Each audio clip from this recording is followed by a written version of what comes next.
When people think of Egypt, ancient pyramids, mummies, and the bustling metropolis of Cairo often come to mind.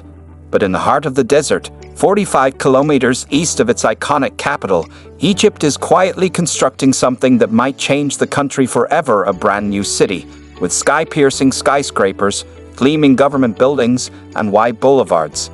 It's called the New Administrative Capital, or New Administrative Capital, and it's part of an ambitious national vision to transform Egypt's future. But is this shiny new city truly meant to uplift the nation, or is it more about power, profit, and protection? Let's dig deep into what the new administrative capital is, why it's being built, who it's really for, and whether Egypt can afford this massive gamble. What is the new administrative capital? Dubbed the New Cairo by the media, Egypt's new administrative capital is a massive, high-stakes project that has been under development since 2016. Envisioned as a futuristic metropolis sprawled across an area the size of Singapore, the city is designed to accommodate between 6 and 12 million people, roughly a quarter of Cairo's current population. But the new administrative capital isn't just about scale, it's packed with symbolism and ambition. It will serve as the new seat of power, hosting the presidential palace, Egypt's parliament, and the majority of its government ministries. The city also boasts Africa's tallest skyscraper, the continent's largest mosque, and a sprawling sports complex designed to meet Olympic standards. Yet despite these grand features, a pressing question looms.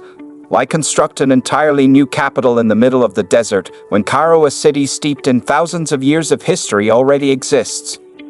Vision 2030. Egypt's big bet. At the heart of Egypt's Vision 2030 lies the new administrative capital, a bold initiative spearheaded by President Abdel Fattah el-Sisi. This sweeping national strategy aims to elevate living standards, modernize crumbling infrastructure, and accommodate Egypt's rapidly growing population, which has surged past 100 million. Cairo, the current capital, is buckling under this growth. With over 23 million residents, the city faces severe housing shortages, suffocating traffic, and some of the worst air pollution in the region. More than 60% of Egyptians live at or below the poverty line, many in informal settlements that lack safety regulations or legal protections.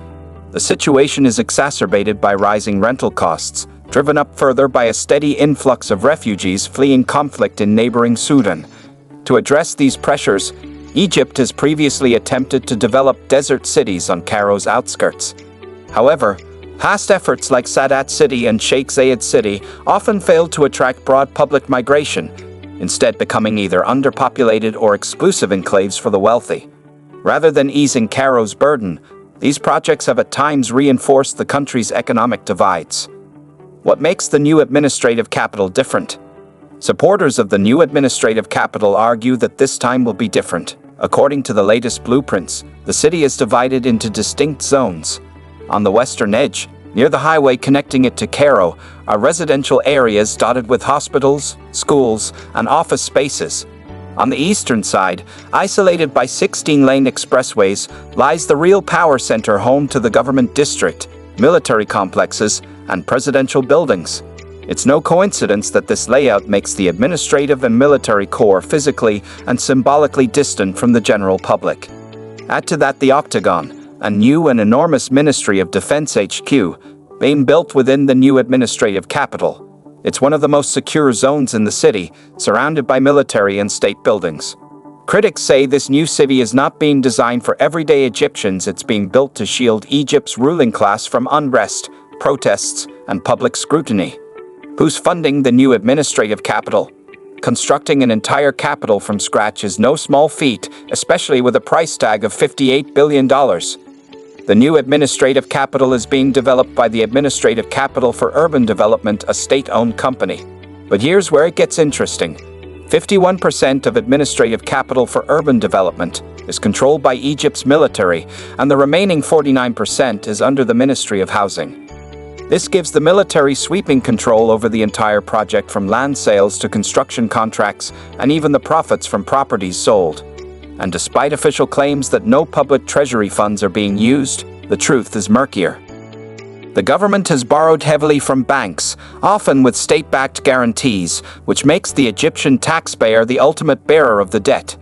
This opaque financing is even more troubling given that Egypt's currency has plummeted in value, inflation has surged, and everyday Egyptians are struggling just to get by. The GDP per capita is around $3,000, but apartments in the new administrative capital start at $50,000, far out of reach for most citizens. A city for the people or the powerful? With much of Phase 1 reportedly completed, the new administrative capital already boasts 100,000 finished housing units and a number of relocated banks, ministries, and state agencies. The Egyptian parliament officially began operations in its new headquarters in April 2024. And yet, as you tour the new administrative capital's pristine government buildings and lavish complexes, a strange emptiness lingers. Despite being built to accommodate millions, only around 5,000 families currently live there. Authorities hope to double that number by the end of 2025, but again, the question remains, who can actually afford to live here? This eerily hollow feel brings comparisons to Myanmar's Naypyidaw, another mega capital built in isolation. Like Egypt's new administrative capital, it was designed to insulate political power from the people, making public protests nearly impossible. The new administrative capital, too, is being built with 6,000 surveillance cameras and smart technology aimed more at control than convenience. The political backdrop. Why now? President Abdel Fattah el-Sisi came to power in 2013 after leading a military coup that overthrew Egypt's first democratically elected leader, Mohamed Morsi.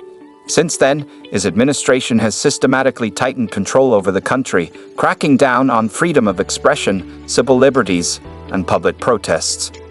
One of the most symbolic spaces of resistance, Cairo's Tahrir Square, epicenter of the 2011 revolution, has been heavily redesigned and fortified, making mass gatherings nearly impossible.